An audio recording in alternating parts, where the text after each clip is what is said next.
Welcome back po sa Satuyang. Actually, this is now the second segment, di ba? Madali ulang, Makaskas, yun alas sa oras ta. alas Iba talaga 4:30 pag, na. pag ang Sakuyang bisita and co-host, matibay. Wow, gano'n na ako ka ito gano'n di ako nagtubod. So, 4:33 na, sir. daiman po talaga kaipuhan, doktora, ki preparasyon para Binulot mo lang ako. Ano sir? Buda, ano po, doktora? Kung experience-based kita, okay. di ba? Iyan po, maasahan talaga ining maray si Doktora Lea Marie Minias Apin. Dati po siyang mutya ng Barangay 15. Fifth runner-up po siya. Gari warang matubod, sir. Matubod, syempre. Matubod. Look at your, ito yung itsura mo. Fifth runner-up from among 6 contestants po. Bali pang anom siya. Shout out po sa muyang mga naghihiling as in nagdadangog sa radyo. Stephen Mark Apin, akiunon matibayo na English teacher kang Orosite High School. Hello Sir Tepen, maray na hapon. And syempre, ang sa kuyang magayuno na madihon. Fashionista sa bilog na DepEd ini kay Madao. Si Madi, Kumaring Faith Dexisne Aguilar. Department Head kang Araling Panlipunan sa Bangkerohan National High School. Hello, kumare. And syempre, naghihiling. Igwa kang fan. Sa Barangay 15 Purok 6, si Gerard Minyas. Si Gerard. Hi, Gerard. And syempre, iniman si Madam Josephine Alcera and Gilbert Llaneta. Thank you for watching po. And syempre, sa kong padaba na friend, best friend mi ini ni Melvin Castillo, si Val Lipio. Si Val. Si Val Lipio. Palagi na lang ba si Val? Administrative officer or as administrative aide yata sa Ibalon Central School. Kaya nagiriling sindata. Syempre, aram mo na. Siyempre, sa paghihiling kaninda, sir. And siguro interested sinda sa topic kung yan na hapon. Buda, sisay pa man ang masuporta kay Puhan si Subarkada. Warang ibang masuporta, Subarkada pala. Subarkada, ikangani ko. Siyempre. Who else ikangani, but your friends? Kaya, importante ho na igwa kitang friends because they become our support system. Sa gabos na bagay. And friends, dapat in support system, ibaba ta sa level kang sa itong pigdo-discussion ngunyan, ang sa tuyang mga PWDs, kaipuhan igwasindang body system. So, dapat kaiba iniduman sa preparedness before the typhoon or any disaster. So, halimbawa, sa barangay, igwa siyang pa-training para sa mga persons with disabilities and those in charge, directly in charge. Dapat na ilalaog dyan is body system. Halimbawa ako bungog, sisay ang kapartner ko. Sisay ang ma-assist sa ko, tanganing masabutan ko na kaipuhan ko ng mag-prepare, kaipuhan ko ng lumuwas, as in magduman na sa evacuation center. Importante yun sa inda ang communication. Siguro sir, itong tigpataram body system nila, dapat membro kang ninda? Family? Dapat yung unduman. Or sa kataning. Sa neighbor ninda. Sa neighbor. Kung wala na family member. Or kung dapat ang family members, specific din ang roles ninda. Bako lang ini trabaho kang sa tuyang mga barangay officials, particularly ang barangay disaster team, kundi mga pamilya gabos. Importante hon. Pamilya so sa even in the in the family level, dapat igwa man sindaki communication plan, sisay ma-assist sa tugang na bungog pag nag-abot ng arka ini. Pagwara so ama, pagwara so tugang. So, dapat igwa talaga. Sisay ang identified na neighbor na pwedeng mag-assist. So kaipuhan na itong identified neighbor, aram niya na siya identified pala.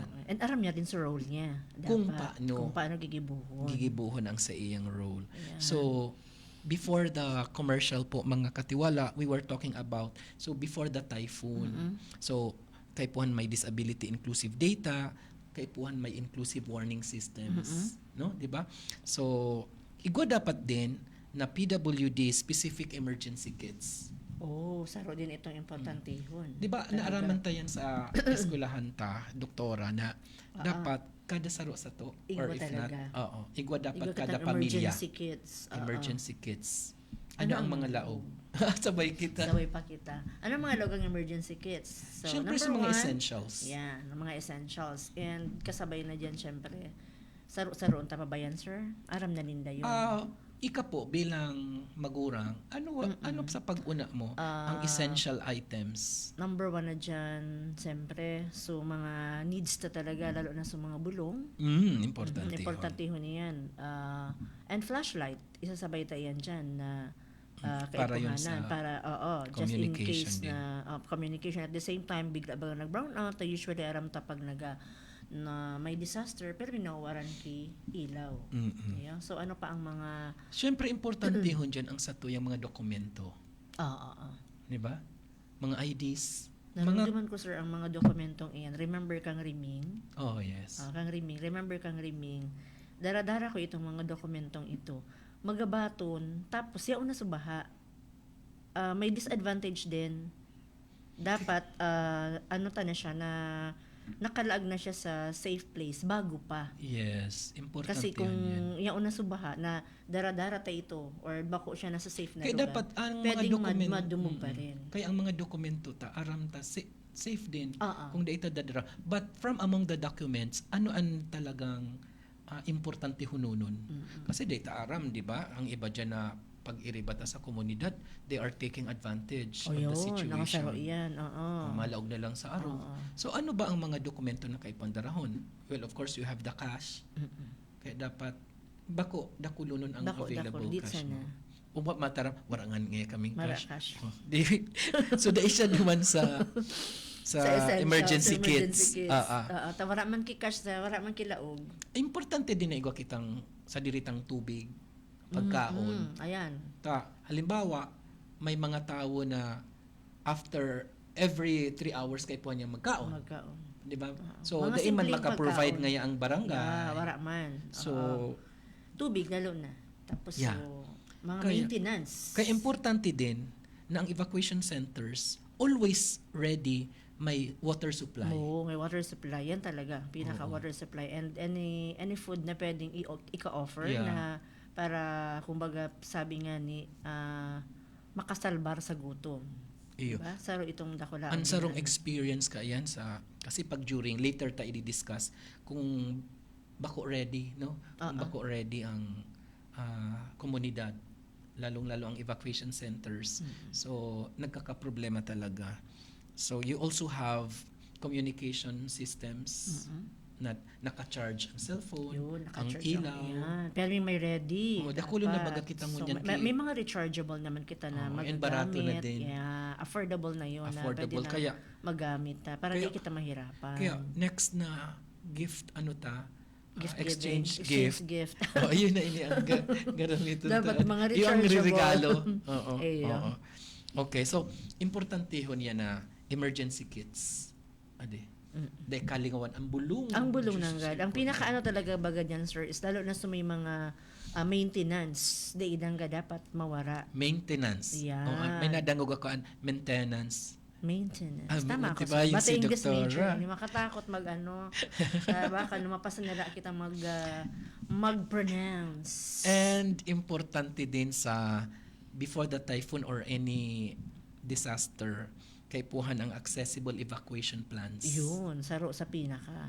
Yan. So, kay puhantang ma-identify and ma-prepare kan mga barangay ang PWD friendly na evacuation centers. What if nga sir, so sarong barangay baga, medyo harayo ang sa indang evacuation area. O anong mahihirapan, so lalo na sa mga medyo maglakaw, may naka-wheelchair na. Kaya importante yung ngani talaga ang plano before any disaster comes. Importante yun yan. And nakalaag din yan sa plano na ining mga pilay sa insindang room. Ining mga may kadipisilan sa paghiling sa insinda. Dahil mo ma-assign sa second floor or third floor ang may mga, di ba? So priority ang pamilya na may kairibang PWD sa ground floor. Kaya, tama sir. Na-experience ko kasi ini kang ako naging principal, na evacuation center sa eskwelahan, nagpipirili ang mga evacuees kay mga rooms. Oh. Daralaganan. So ako Pairinutan naman, sinda. pairinutan. Oo. Pigahanap kung suarin Kasi magayon. siyempre gusto nila sa magayon, So, malinig. oo, abo nila. So sabi ko, Although malinig man talaga siya, tapiga prepare man ba? piga ang prepare school? yan.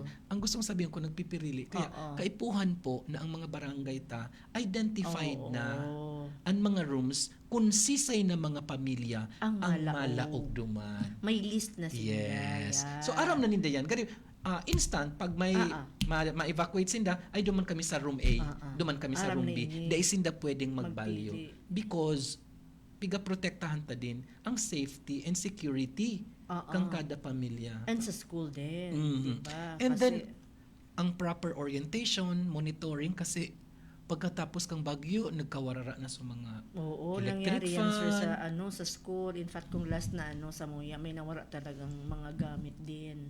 Kasi ang iba, maski naglaga ng boundary or area na di ka mo pwede magduman, still, igwa pa rin talagang medyo mga makaraw na siguro di rin din na monitor. Kaya minaduman sila sa area na dapat di sinda maduman. Ako, I remember nga ni, igwa ki parang fish pond sa eskwelahan. Tapos dakulan siyang mga coins kasi dakulan nagtutro. Ay, oo. So, wishing ano mo duman? Wishing pond. Wishing pond. Auta pakatapos kang bagyo. Naubos. Naubos. Asinwara. Tapos igo siya ki Iyo. mga sira. Nagkawarara sa mga sira. Imagine. While we want to protect these evacuees, so kaipuhan din, aram ninda ang rules. Yeah, ninda. aram nila ang roles and limitations. So nila. kaipuhan na repetitive ang pag-warn, pag-orient sa inda. Yeah. Diba? Pasabot. Siguro ano mo sir na pasabot, yun pa rin talaga. Yung, Nagkakaigwa kita ki problema. Although minimal man lang ang Kaya kaipuhan talaga na very specified siya sa plan kang And barangay. so orientation na sa Oo, talaga oo. importante yun nito. Pasabuton sa inda ng mga dapat. And it's also important na may drill. Yeah. Wow. So drill, no? Exciting. Drill. So mabalik po pagkatapos kang drill na ini ang PWD in action.